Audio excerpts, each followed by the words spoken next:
Femur human বডিতে longest and one of the strongest বোন হচ্ছে এই ফিমার। তো ফিমার হলো হিউম্যান বডিতে লংগেস্ট বোন। এর লেন্থ হচ্ছে অ্যাপ্রক্সিমেটলি 45 সেন্টিমিটার। আর ফিমারের ক্ষেত্রে একটা ইউনিক প্রপার্টি হচ্ছে এর লেন্থ হলো একটা হিউম্যান বডির যে ফুল লেন্থ তার 4 ভাগের 1 ভাগ। এর মানে হলো যেমন হচ্ছে এখন যারা অ্যানাটমি ফিজিওলজি বায়োকেমিস্ট্রি পড়ছো ফার্স্ট ফেজে, তারা যখন হচ্ছে সেকেন্ড ফেজে যাবা সেখানে 2টা সাবজেক্ট থাকে। আমাদের সময় 2টা ছিল, এখন কিছুটা কারিকুলাম চেঞ্জ হয়েছে। তো এর মধ্যে ফরেনসিক মেডিসিনের একটা চ্যাপ্টার থাকে যার মধ্যে হচ্ছে আইডেন্টিফিকেশন, মানে একজন হিউম্যানের পরিচয় তুমি কীভাবে করে আইডেন্টিফাই করবে, ঠিক আছে। তো এখানে একটা ব্যাপার হলো যদিও তুমি একটা সিঙ্গেল বোন ফিমার পাও, সেখান থেকেও একজন হিউম্যানের ফুল লেন্থ কত অনেক কিছু বৈশিষ্ট্য তুমি বের করতে পারবে। এর কারণ হচ্ছে একটা ফিমারের যে লেন্থ তাকে যদি আমরা 4 দিয়ে মাল্টিপ্লাই করি তাহলে ওই মানুষটার আমরা অ্যাপ্রক্সিমেটলি একটা লেন্থ পেয়ে যাই, ঠিক আছে। আর ফিমারকে আমরা বলছি ওয়ান অফ দ্য স্ট্রংগেস্ট বোন, কারণ আমাদের হিউম্যান বডিতে আরেকটা এরকম স্ট্রংগেস্ট বোন আছে যার ফ্র্যাকচার বা কোনো রকম যদি ফ্র্যাকচারের জন্য হাই ট্রমা ইনজুরির প্রয়োজন হয়, ঠিক আছে। তো এরকম আরেকটা স্ট্রংগেস্ট বোন হচ্ছে আমাদের টেম্পোরাল বোন। সো স্কাল বোনের টেম্পোরাল বোন হচ্ছে ওয়ান অফ দ্য স্ট্রংগেস্ট বোন and femur is another strongest বোন ইন আওয়ার বডি। তো এই যে এই ফিমার হচ্ছে থাই ফর্মেশন করার অনলি বোন। আর এই ফিমারের যদি আমরা পার্টসগুলো দেখতে চাই, এই পার্টসের মধ্যে আমরা প্রথমে বলবো এর আছে 2টা এন্ড, ঠিক আছে। একটা হচ্ছে এর আপার এন্ডটাকে আমরা বলি প্রক্সিমাল এন্ড, হ্যাঁ। আরেকটা হচ্ছে এর লোয়ার এন্ডটাকে আমরা বলি ডিস্টাল এন্ড।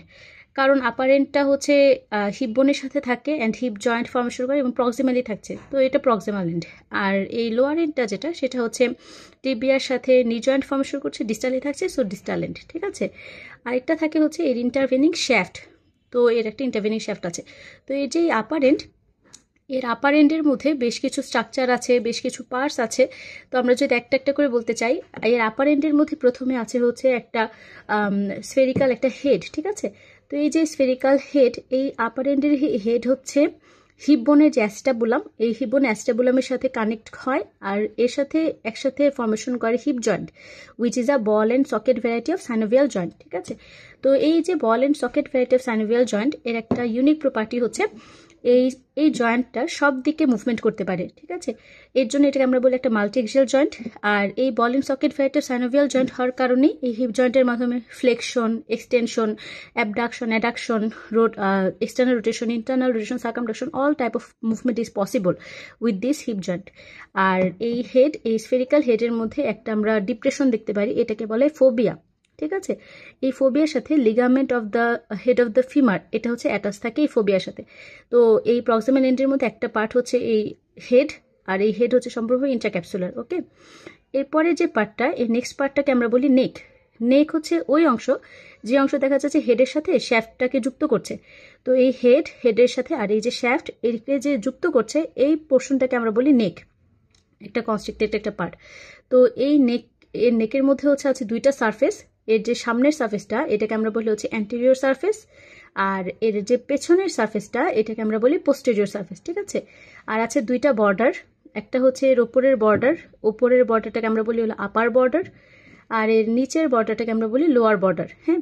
তো এই যে এই নেকের এই অ্যান্টেরিয়র সারফেস শ্যাফটের সাথে যুক্ত হবে কিসের মাধ্যমে? ইন্টারট্রোকেন্টারিক লাইনের মাধ্যমে। আর পেছনের যে পোস্টেরিয়র বর্ডার এটা শ্যাফটের সাথে যুক্ত হয় ইন্টারট্রোকেন্টারিক ক্রেস্টের কাছে গিয়ে লেজার ট্রোকেন্টারিকে। আর এর আপার বর্ডার আর লোয়ার বর্ডার আছে। আর হচ্ছে এই প্রক্সিমাল এন্ডের ক্ষেত্রে আরও 2টা স্ট্রাকচার হচ্ছে, একটা হলো এর গ্রেটার ট্রোকেন্টার ফিমারের, আর একটা হলো লেজার ট্রোকেন্টার।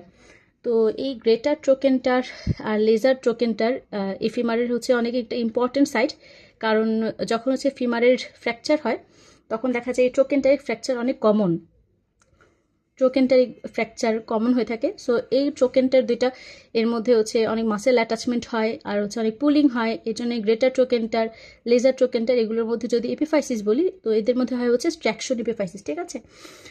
তো এই যে গ্রেটার ট্রোকেন্টার, লেজার ট্রোকেন্টার, এই 2টা ট্রোকেন্টারকে যে সামনে দিয়ে যুক্ত করে এটাকে আমরা বলি ইন্টারট্রোকেন্টারিক লাইন। তো এই যে ইন্টারট্রোকেন্টারিক লাইন এটা হচ্ছে একটা লাইনের মতো দেখা যায়, যে এত বেশি প্রমিনেন্ট না, মোটামুটি, কিন্তু বোঝা যায় একটা লাইনের মতো ফিচার, ঠিক আছে। আর এর পেছনের দিকে খুবই একটা প্রমিনেন্ট একটা অংশ আমরা দেখতে পাই, এই যে গ্রেটার ট্রোকেন্টার আর এই ছোট্ট অংশটা হচ্ছে লেজার ট্রোকেন্টার। এর দুইটার মাঝখানে থাকে হচ্ছে ইন্টার ট্রোকেন্টারি ক্রেস্ট, ঠিক আছে। তো আমরা যখন ফিমার আইডেন্টিফিকেশন করি তখন হচ্ছে আমরা ইন্টার ট্রোকেন্টারি ক্রেস্ট দেখেও কিন্তু আমরা বুঝতে পারি যে এটা হচ্ছে ফিমারের পেছনের অংশ। আর যখন হচ্ছে সামনে দেখবো একটা লাইনের মতো শ্যালো একটা অংশ, তখন আমরা বুঝতে পারি এটা হচ্ছে ফিমারের সামনের অংশ। তো এটা ছিল হচ্ছে এর ফিমারের প্রক্সিমাল এন্ড বা আপার এন্ডের পার্ট। এরপর হচ্ছে ফিমারের এই ইন্টারভেনিং শ্যাফট। তো এই ইন্টারভেনিং শ্যাফট সম্পর্কে যদি বলতে হয় তাহলে এই শ্যাফট হচ্ছে এর অ্যান্টেরিয়রলি এই বর্ডারটা খুবই স্মুথ, মানে অ্যান্টেরিয়র সার্ফেসটা হচ্ছে খুবই স্মুথ অ্যান্ড কনভেক্স অ্যান্টেরিয়রলি। আমি যদি দেখাই পাশ থেকে দেখাই, এই যে আমি যখন এরকম পাশ করছি তখন এই যে দেখা যাচ্ছে এটা একটা কনভেক্স স্ট্রাকচার, কনভেক্স, ঠিক আছে। সো কনভেক্স হচ্ছে অ্যান্টেরিয়রলি। আর আর এর যে হেড, এই হেডের কাছে আমরা সবসময় রাখবো, যেখানে হেড আছে ফিমারের ওই পাশের পোর্শনটা হচ্ছে এর মিডিয়াল পোর্শন, ঠিক আছে। তো হেড এখানে, তাহলে এটা হলো এর মিডিয়াল সাইড। আর এই পাশে হচ্ছে গ্রেটার ট্রোকেন্টার, যেদিকে গ্রেটার ট্রোকেন্টারের দিকে থাকে হচ্ছে এর ল্যাটারাল সাইড, ঠিক আছে। তো এই যে শ্যাফট বা ইন্টারভেনিং একটা যে পোর্শন, এই পোর্শন হলো সামনের দিকে স্মুথ অ্যান্ড হচ্ছে কনভেক্স ফরওয়ার্ডস, আর হচ্ছে এর সারফেসটাকে আমরা বলছি হচ্ছে অ্যান্টেরিয়র সারফেস। তো এই শ্যাফটের ক্ষেত্রে প্রথমে সারফেস আর বর্ডারে যদি ভাগ করতে চাই, এর বর্ডার ভাগ করে তারপর সারফেস আমরা ভাগ করি। অলওয়েজ একটা বোনসের যখন আমরা সারফেস বর্ডার ভাগ করি, প্রথমে আমরা হচ্ছে বর্ডার হিসাব করি, তারপর হলো সারফেস হিসাব করি, ঠিক আছে। তো আমরা বলেছি যে এই যে হেড যেখানে আছে এটা হচ্ছে এর মিডিয়াল পোর্শন, ঠিক আছে। তো এই লেজার ট্রোকেন্টার থেকে শুরু করে এই পাশে এই বর্ডারটাকে আমরা বলি হলো মিডিয়াল বর্ডার, ওকে। তো এই পাশে আমরা বর্ডারটাকে বলছি মিডিয়াল বর্ডার। আর এই পাশের যে গ্রেটার ট্রোকেন্টার থেকে শুরু করে এই সাইডে একদম শেষ পর্যন্ত গেছে, এটাকে আমরা বলছি ল্যাটারাল বর্ডার। এই যে গ্রেটার ট্রোকেন্টার এখান থেকে গিয়েছে হলো ল্যাটারাল বর্ডার, এটা হলো ল্যাটারাল বর্ডার।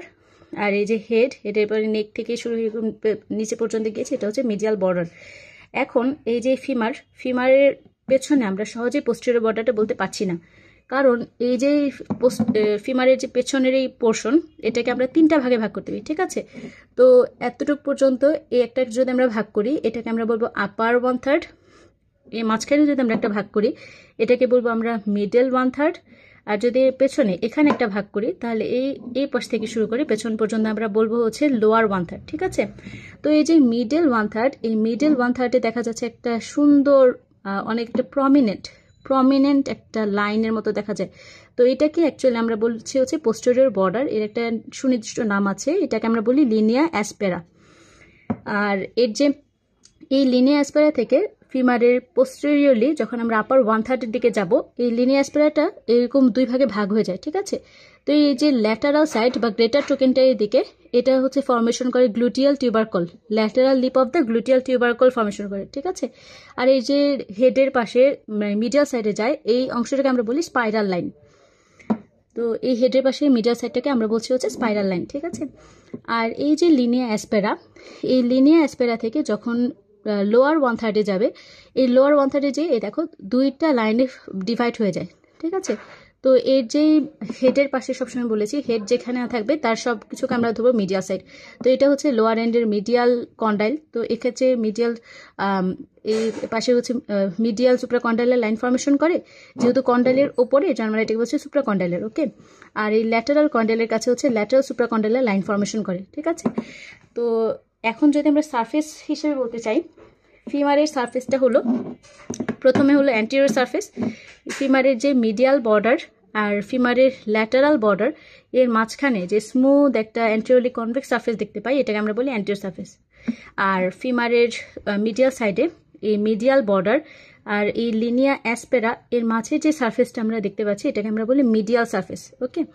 আর ফিমারের ল্যাটারাল বর্ডার আর এই যে লিনিয়া অ্যাসপেরা এর মাঝে যে সারফেসটাকে দেখতে পাই, আমরা বলি ল্যাটারাল সারফেস। এখন ফিমারের যদি আমরা পেছনের অংশটুকু আসি, আমরা ফিমারকে তিনটা পোর্শনে ভাগ করেছিলাম। তো এই সামনের দিকের যে পোর্শনটা, এই সামনের দিকের পোর্শনে আপার 1/3-এর পোস্টেরিয়র সারফেস কিছুটা অংশ আছে, যেটা হচ্ছে স্পাইরাল লাইন। আরটা হলো এই lateral lip of the gluteal tuberosity মাঝের পোর্শনটাকে বলছি, ঠিক আছে। এই মিডল 1/3-এ কোনো রকম পোস্টেরিয়র সারফেস নেই, কারণ এখানে আছে একটা প্রমিনেন্ট লাইন, এটা যেটাকে আমরা বলছি লিনিয়া অ্যাসপেরা। আর এর যে লোয়ার 1/3, এই লোয়ার 1/3-এর মিডিয়াল সুপ্রাকন্ডাইলার লাইন আর ল্যাটারাল সুপ্রাকন্ডাইলার লাইন এর মাঝে যে সারফেসটা, এটাকে আমরা বলি হচ্ছে পপলিটিয়াল সারফেস, ওকে। কারণ হচ্ছে পপলিটিয়াল ফোসা ফর্মেশন করে এই সারফেসটা। তো এইটাকে আমরা বলছি হচ্ছে পপলিটিয়াল সারফেস। এখন ফিমারের হচ্ছে একদম লোয়ার এন্ডে যদি আসি, ফিমারের লোয়ার এন্ডে হচ্ছে আছে কন্ডাইল, এপি কন্ডাইল, ইন্টারকন্ডাইলার ফোসা, আর এটা হচ্ছে ইন্টারকন্ডাইলার লাইন, ঠিক আছে। তো এই যে ফিমারের মিডিয়াল সাইড মানে হেডের কাছাকাছি হচ্ছে মিডিয়াল সাইড, তো এই কন্ডাইলটাকে আমরা বলছি হচ্ছে মিডিয়াল কন্ডাইল, ওকে। আর গ্রেটার ট্রোকেন্টার দিকে যেদিকে সেদিকে হচ্ছে ল্যাটারাল সাইড, তো এটাকে আমরা বলছি হচ্ছে ল্যাটারাল কন্ডাইল। তো এই মিডিয়াল কন্ডাইল, ল্যাটারাল কন্ডাইল, এই দুইটা কন্ডাইলের মাঝখানে হচ্ছে এই ইন্টারকন্ডাইলার ফোসা বলছি। আর মিডিয়াল কন্ডাইল, ল্যাটারাল কন্ডাইলের সামনের দিকে যদি আমরা বলি, এটা হচ্ছে ইন্টারকন্ডাইলার লাইন। এই যে মিডিয়াল কন্ডাইল, এই মিডিয়াল কন্ডাইলের সাথে আবার আছে medial epicondyle and adductor tubercle, ঠিক আছে। আর এই যে ল্যাটারাল সাইড, ল্যাটারাল কন্ডাইল আবার আছে ল্যাটারাল এপিকন্ডাইল। আর হচ্ছে এই যে ফিমারের কন্ডাইল, এই কন্ডাইল হলো প্যাটেলার সাথে একদিকে এই যে ইন্টারকন্ডাইলার লাইন দেখতে পাচ্ছি, এখানে হচ্ছে প্যাটেলা অ্যাটাচমেন্ট থাকে, আবার টিবিয়ার সাথেও অ্যাটাচ হয়, ঠিক আছে।